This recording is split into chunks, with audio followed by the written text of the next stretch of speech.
Okay, we are in the garage. Got the mulching blade set up here with the X-Blade and the Ripper razor blade there. WRIGHT VELKE 48-inch is up on the Daytona jack there, so you can get up underneath and work on our blades. For you newbies out there, this is one way that you can do your mower maintenance on your commercial mowers, is in your garage or wherever you're at, storage unit, wherever. Get yourself a Daytona jack. Make sure you put something underneath the Daytona jack wheel so it doesn't slide up underneath you. This is just safety stuff.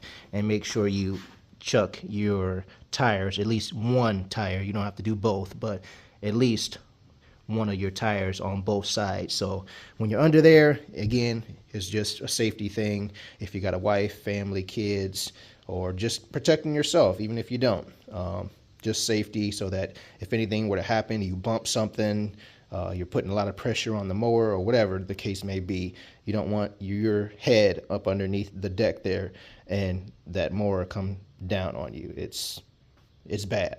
It's not a good thing to do. So just a safety precaution there. I had to throw that in there before we get started here. So I'm going to set you guys up here. Going to get the blades ready. Going to get our current mulching blades off of the mower. And then I will kind of speed up the next part of the process here, just throwing on one side, the shoot side of our X-Blades, and then I'll do the other two off camera so we can get rolling here with the rest of the video. Alright guys, we are underneath the mower here, all ready to go. We've got our Milwaukee ready to go impact, 15/16 on there. Taking off our current mulching blade, single mulching blade.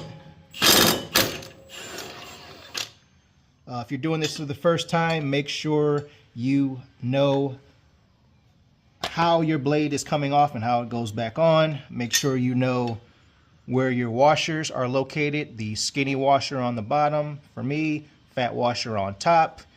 Blade is obviously in the center there.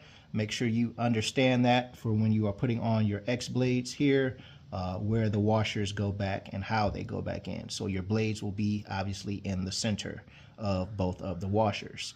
So taking off our first washer there, I kind of set mine up in front of me in order so I never forget, but I've been doing this for so many years now that I never really forget. But if you're doing this for the first time, make sure you just set it up in a line so that you know. So here's what we're doing now. We've got our X-Blade set up here on the ground. Here is how it looks.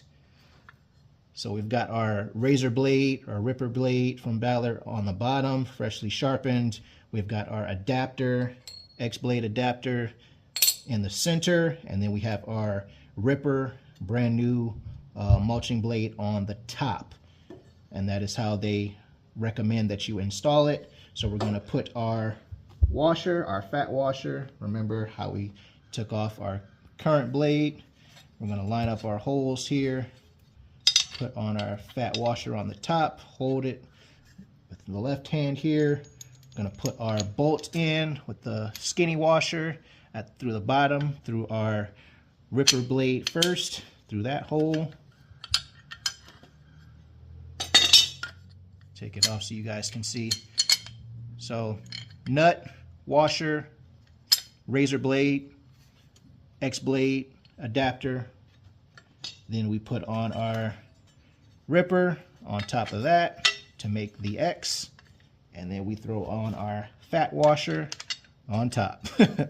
And now we are ready to reinstall the blades here. I like to hand tighten mine on. The reason being, if you've ever stripped one of these spindles out, you know it is an expensive and timely thing to redo. So I always start mine by hand and then finish it off with the impact. Impact going on here. There you go. Bada boom, bada bang. Now your X-Blades are set. I'm going to do the other two on my 48-inch right walk behind mower off camera, and then I'll bring you guys back in to show you the finished product of them all being installed. Okay guys, bringing you guys back in. I have finished installing our X-Blades here on our WRIGHT VELKE 48-inch hydro mower. Here is what the finished product looks like. When you're doing this, make sure you check each one to make sure The bolt has tightened securely to the spindle along with the bolts, and that each blade is seated correctly along the adapter there.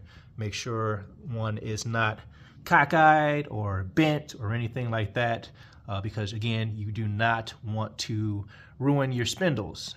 There's a myth out there saying that X-Blades with the extra blade on there causes so much weight that it will tear your spindles apart.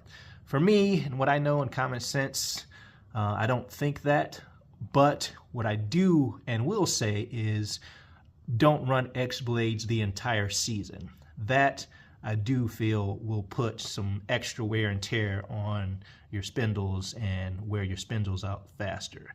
So that I will agree with, and that is my personal opinion on that. Do not run them the entire season. I would say use your X-Blades for the fall season and the fall season only. You don't need X-Blades on your mower the entire season. It is what it is. If you think otherwise, let me know your reasoning in the comments below. So let's get out to the backyard and see how well these X-Blades do up against some heavy leaves.